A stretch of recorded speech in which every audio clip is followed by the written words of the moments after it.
इसके बाद अब समय है उन व्यक्तियों को सम्मानित करने का। इनके बाद मैं मंच पर बुलाना चाहूंगी श्री प्रीतम सिंह जी को, प्रेसिडेंट पीशन से। इनके जोरदार तालियां। अंत में मैं मंच पर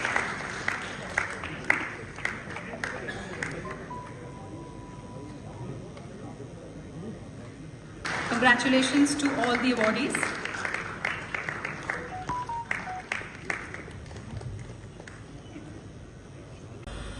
प्रिंसिपल चीफ कंजर्वेटर फॉरेस्ट जनाब सुरेश कुमार गुप्ता साहब, principal chief conservator forest wild life जनाब सर्वेश राय साहब, secretary government tribal affairs department जनाब प्रसन्ना रामास्वामी साहब, हमारे डीडीसी धनसाल मोहतरमा शमीमा बेगम साहिबा, यहाँ पे हुकूमत के तमाम आए हुए अफसर हजरात, यहाँ पे स्टूडेंट्स और मोअज़्ज़िज़ ख़वातीन और हजरात, आप सबको मेरे तरफ से अस्सलाम वालेकुम और आदाब।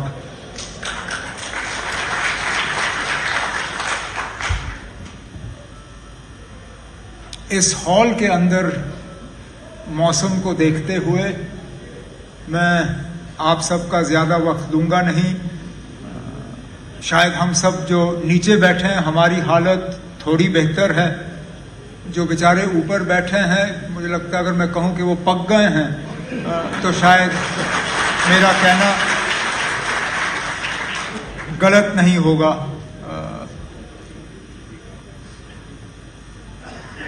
मैं बहुत अरसे के बाद यहाँ इस ऑडिटोरियम में आया हूँ और अब समझ में आया है कि इतना लंबा अरसा रहा क्यों उस यहाँ आने में, और आज शायद इस हॉल में अब हमें थोड़ी और बेहतरी लाने की ज़रूरत है, क्योंकि जो आज इस हॉल का हाल है मुझे नहीं लगता है साल के 3 महीने जो सर्दियों के रहते हैं शायद उस वक्त ये इस्तेमाल के लायक है।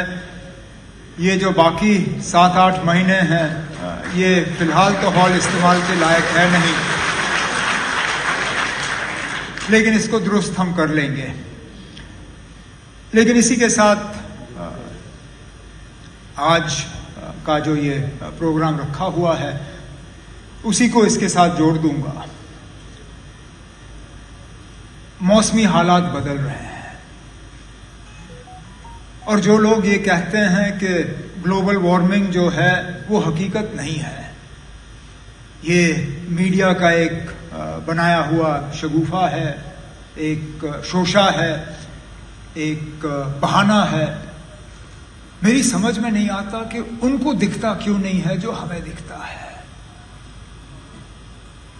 मेरी उम्र अब 55 साल है, इतना भी नहीं, कम भी नहीं, ज्यादा भी नहीं, लेकिन मैंने अपनी जिंदगी में जम्मू कश्मीर के बदलते हुए मौसम के हालात देखे। बचपन में श्रीनगर में मुझे याद है जब घरों में पंखे नहीं होते थे, पंखों की जरूरत नहीं होती थी, आहिस्ता आहिस्ता पंखे आ गए। अब बड़ी बड़ी कोठियों में एसी लगे। अब श्रीनगर की बात छोड़िए, अब लोग गुलमर्ग और पहलगाम में पंखे छोड़ के एसी लगाना शुरू कर गए हैं। इस साल 37 डिग्री टेम्परेचर श्रीनगर में। कुछ ऐसे दिन थे जहां हमें लग रहा था कि श्रीनगर छोड़ के बेहतर होगा जम्मू आना, क्योंकि यहां पे 28, 29 और वहां पे 36, 37। लेकिन कहीं ना कहीं अगर ये हुआ तो उसके लिए हम कसूरवार हैं। हम फंक्शनों में वो संग बुनियाद लगाते हैं, रहा तो रहा, किसी ने हटा दिया तो पता भी नहीं चलता। लेकिन पेड़ लगा वो सिर्फ आज के लिए नहीं, कल के लिए नहीं, मेरे इस दुनिया को छोड़ने के बाद भी इंशाल्लाह वो पेड़ जो है वहां पे कायम रहेगा। तो मैं तो चाहूंगा कि जोरों शोर से हम ये जो महोत्सव है इसको हम आगे बढ़ाएं। और जैसे मैंने कहा, ये सरकारी महोत्सव नहीं होना चाहिए, इसको हमें अपनाना चाहिए। और जावेद ने सही कहा, इनके तीनों महकमों का कहीं ना कहीं एक रिश्ता है।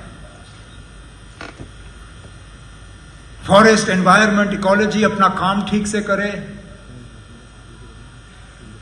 चेक डैम बने, पानी को हम रोकें, रेन वाटर हार्वेस्टिंग हम करें, पानी की किल्लत कम होगी, टैंकर की मांग कम होगी, जल शक्ति का जो है प्रेशर कम रहेगा, और मंत्री साहब जो है गर्मियों में थोड़ा सा आराम की सांस जो है वो ले पाएंगे। जंगलों का और ट्राइबलों का रिश्ता तो जावेद और नासिर ने आपके सामने रखा, और आप इतने सारे मेरे सामने ट्राइबल भाई बैठे हैं। लेकिन तरक्की में भी अकल का इस्तेमाल करना बहुत ज्यादा जरूरी होता है। अब हमने पहाड़ काटा सड़क बनाने के लिए, उस पहाड़ को फिसलने से हम रोक ही नहीं पाते। शायद उसी चीज का तजुर्बा देखते हुए रेलवे वालों ने अकलमंदी की, उन्होंने पहाड़ काटा ही नहीं बाहर से, उन्होंने सीधा सुरंग निकाल के टनल के जरिए रेल जो है वो श्रीनगर पहुंचाई। अब जहां हमने पहाड़ काटे थे सड़क बनाने के लिए, वहां उनको वहीं पे छोड़ दिया, अब हम भी सुरंग बना रहे हैं हाईवे के लिए। हमें बैलेंस करना होगा डेवलपमेंट विद एनवायरमेंटल कंसर्न। और जहां एक पेड़ कटता है किसी प्रोजेक्ट के लिए, वहां हमें अपने आप ये नहीं कि कोई हमें ऊपर से हिदायत दे, ये नहीं कि अदालत का कोई हुक्म आए, हमें खुद ये तय करना चाहिए कि एक पेड़ के जरिए हम 100 पेड़ और लगाएंगे ताकि हमारे जंगल जो है वो बच जाएं। जो हमारी है, ये धरती जो हमारी है, जो हमें विरासत में अपने बाप दादाओं से मिली है, हमें भी ये किसी के हवाले करना है। और क्या हमारी जिम्मेदारी नहीं बनती है कि जिस हालात में हमें मिला, अगर उसको अगर हम और बेहतर ना कर सकें, तो कम से कम उसको और बिगाड़े तो नहीं। लेकिन हमने मान के चलिए, जो बच्चे बच्चियां ऊपर बैल्कनी पे बैठे हैं, हमने इनके साथ धोखा किया है। हम जो इनके हवाले कर रहे हैं, तबाही करके इनके हवाले कर रहे हैं, और इनसे कह रहे हैं कि हम तो फेल हो गए, अब आप इसको दुरुस्त करिए। क्योंकि हमने सोचा नहीं कि हमारे जो हम करते हैं उसके नताइज अगर आज नहीं तो कल परसों हमें दिखना शुरू हो जाएंगे।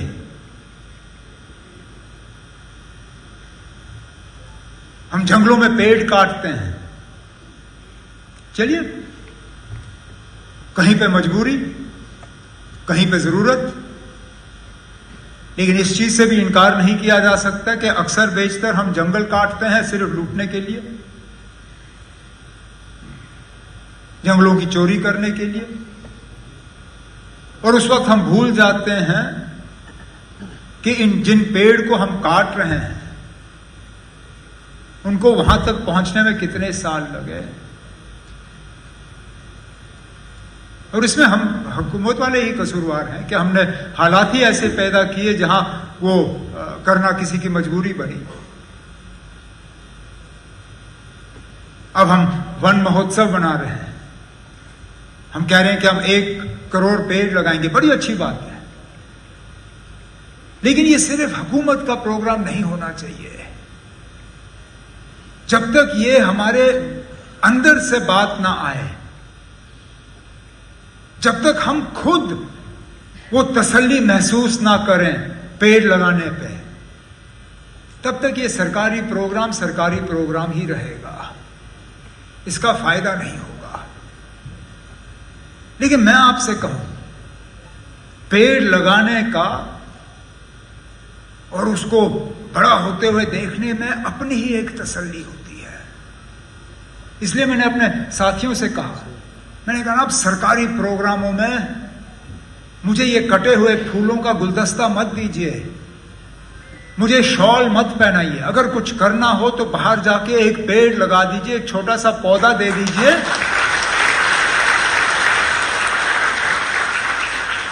मुझे उससे कहीं गुना ज्यादा तसल्ली मिलेगी, क्योंकि मैं बेशुमार शॉल इकट्ठे करता हूं। मैं नासिर से और जावेद राना साहब से कह रहा था, इनकी भी वही हालत है, कमरे भर गए नाप शॉलों से। अब हम सर्दियों में ये शॉल इकट्ठे करके बांटना शुरू कर जाते हैं, क्योंकि अब और करे तो करे क्या ना, अब एक टाइम पे आप एक ही शॉल इस्तेमाल कर सकते हो। मेरा स्कूल भी वहां पहाड़ों में था, और हमारे स्कूल के गेट के बाहर जो पहाड़ था वो बिल्कुल खाली था, कुछ नहीं था वहां पे, एक पेड़ नहीं। और फिर स्कूल का एक प्रोग्राम बना वहां पेड़ लगाने का। हमें लिया जाता था, हमें 4